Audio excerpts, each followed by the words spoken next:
beneath every town lays a heartbeat. In Roslyn, Washington, that pulse was cold, dark, hungry, and insatiable. Here it whispered warnings that went unheeded. One man saw it all, Benjamin Ostliff. An English immigrant who lit the lamps, struck the ground, and stood witness as a promise, unmasked itself as horror. 1858. The Yakima War ends. The land east of the Cascades opens to settlers. Towns sprout all over, Walla Walla overflowing with gold-crazy prospectors. But as steam engines and steel rails bind a new world, it is coal that fuels them all. By 1881, serious coal hunts begin. 3 years later, Upper Kittitas County bears its first hopeful footprints.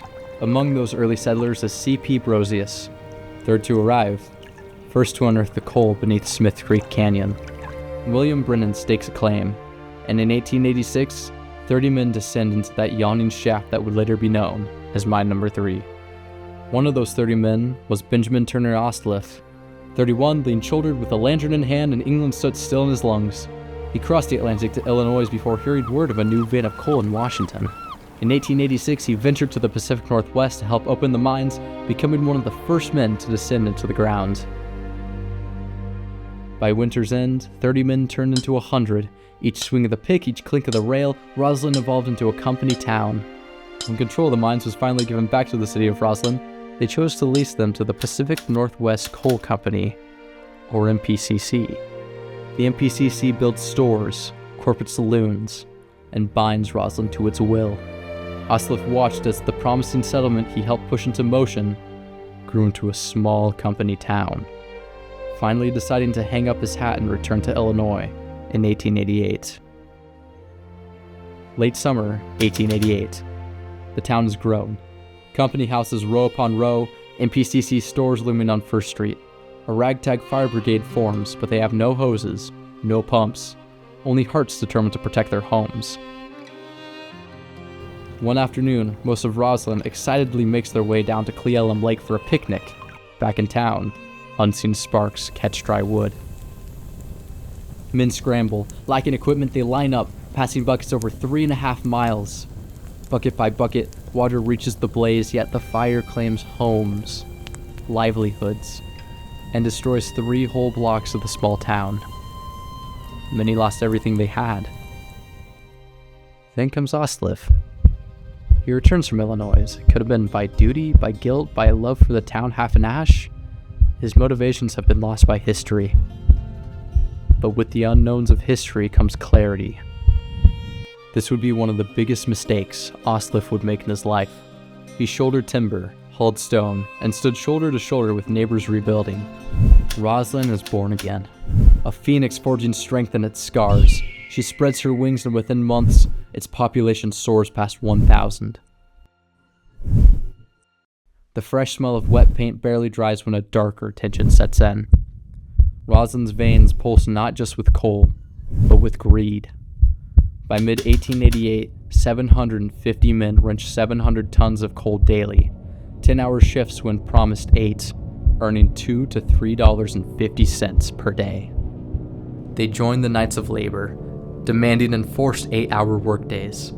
Mines number 1 and number 2 set down their tools. The MPCC strikes back by opening its doors to strikebreakers. Ostliff watched as tensions rose dramatically. The MPCC hired an organization known as the Thieves of Portland to keep Roslyn in check. A writer for the Seattle Times described the thieves as instruments for the rich and strong to oppress the poor and weak. Soon, a series of violent events ensued in the small town of Roslyn. An armed force kidnapped, beat, and left Superintendent Alexander Ronald on train tracks to die. An oncoming train slowed down in time and saved his life. Ex-Superintendent T.W. Worthington was shot at by an assassin 4 times through a window while shopping at an MPCC-owned store. The MPCC refused to back down and threatened to fire all miners who continued to strike. The majority of the miners, including Ostliff, stood down. The MPCC continued to dock their pay by 10 cents. 1892 dawns bleak. An economic depression squeezes families' pockets. Supplies run thin. Morale frays. On March 12th, a small gas blast in mine number 1 kills 1 injures 2.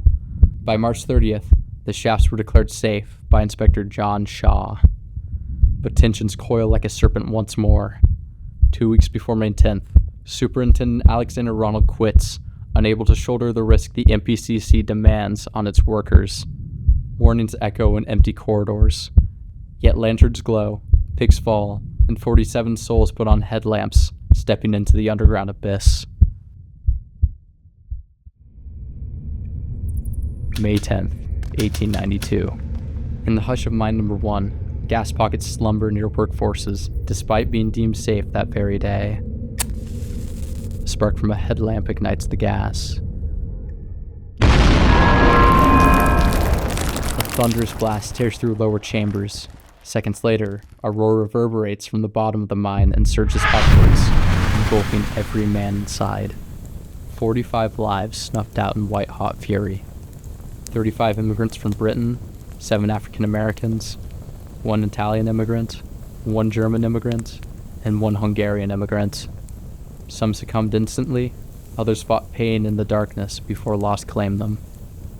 Above ground, only Walter Steele and Frank Hodgins, tending mules, felt the concussion. They raced to the shaft, hearts pounding, but there was nothing they could do. Among the dead is Benjamin Ostliff, age 37. Reporter Ryerson of the Seattle Times arrives days later to a grief-stricken Roslyn to chronicle the tragedy, deeming it the worst in Kittitas County. His reports capture shattered families struggling for financial support and enough food to feed their children. Ostliff passed with 6 kids left to the care of a widowed mother.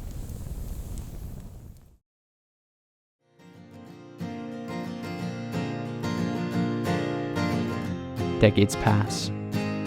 Roslyn's economy shifts, the last coal mine closes, yet the town clings to its past, forging memory into tourism and heritage. Today, Roslyn stands as a picturesque small town in the Cascades, but its brick facades are etched with sacrifice. Benjamin Ostliff's lamp lies cold, but the town lives on.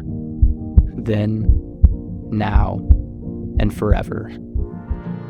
We could have made something of ourselves out there if we'd have listened to the folks that knew that cold